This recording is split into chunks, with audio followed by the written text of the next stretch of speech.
మాసంలో మనకు రెండవ మంగళవారం వినాయక చవితి తర్వాత వచ్చినటువంటి మంగళవారం దశమి తిథి చాలా విశేషమైనటువంటి రోజు. ఈరోజు మనకు అన్నదాన కార్యక్రమం చేయించినటువంటి వారు హుజూర్నగర్ వాస్తవ్యులు పులవంచి శ్రీనివాసరావు గారు, వారి దంపతులు, వారి కుమారుడు అమెరికాలో ఉద్యోగం చేస్తూ విదేశాల్లో ఉంటున్నారు.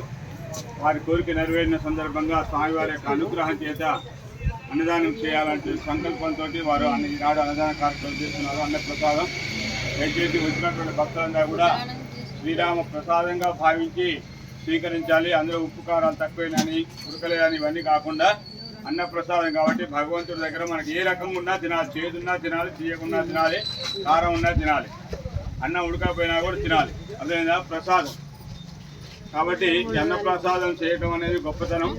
అన్ని దానాల్లో కూడా అన్నదానం అనేది చాలా గొప్ప విశేషం చేయటం.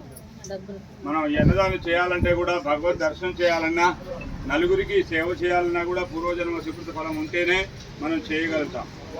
అటువంటిది స్వామివారికి ఏదో రకంగా వారు మొక్కుబడి తీర్చుకోవడం కోసం స్వామి అనుగ్రహం చేత వారు అన్నదానం చేస్తున్నారు. వారికి, వారి కుటుంబ సభ్యులకి, వారి అబ్బాయి విదేశంలో మంచి ఉద్యోగం చేస్తూ మంచిగా ఉన్నతమైన స్థానంలో ఉండాలని స్వామివారి యొక్క అభయం ఇస్తూ వారికి, వారి కుటుంబ సభ్యులకు సకల శుభాలు కలగాలని కోరుకుంటూ వచ్చినటువంటి మీ అందరికీ భక్తులకు కూడా స్వామివారి యొక్క అనుగ్రహంతో చేత మీకు సకల శుభాలు కలగాలని, కోరిన కోరికలన్నీ నెరవేరాలని, మంచి బుద్ధి, యశస్సు, కీర్తి, శక్తి మంచిగా ఇవ్వాలని భగవంతుని ప్రార్థిస్తూ మీ అందరికీ కూడా జై శ్రీరామ్, జై శ్రీరామ్, జై శ్రీరామ్.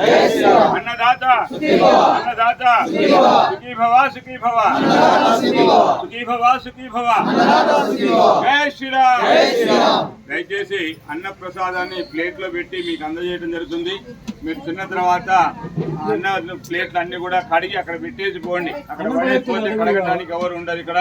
దయచేసి ఆ ప్లేట్ని కడిగి మంచిగా శుభ్రంగా కడిగి అక్కడ పెట్టుకోండి. ఇంకోటి ఏంటంటే ఎక్కువగా పెట్టుకుని చాలా మంది పారేస్తున్నారు. దయచేసి అలా కాకుండా మీకు ఎంత కావాలో మనకు తెలుస్తుంది కాబట్టి అంతే పెట్టుకుని తినండి. కాకపోతే మళ్ళీ రెండోసారి పెట్టుకోండి, శుద్ధిగా తినండి. ఇంత కూడా అన్నం పారవేయకూడదు. అన్నం పరబ్రహ్మ స్వరూపం అంటారు. అన్నం మరి మీరంతా 10 ఇచ్చిన అన్నం అంతా కూడా ఒక 10 మందికి అన్నం వస్తుంది. అదంతా కూడా చాలా మంది పారేస్తున్నారు కాబట్టి దయచేసి అలా కాకుండా మీకు ఏ పదార్థం ఎంత కావాలో అంతే పెట్టుకోండి. పప్పు కానీ, చారు కానీ, కూర కానీ, అన్నం కానీ అలాగే స్వీకరించండి దయచేసి.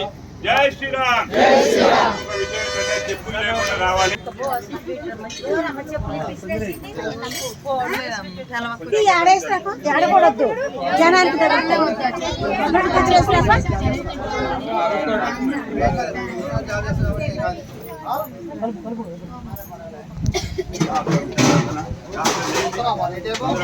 నిదానంగా చేయండి.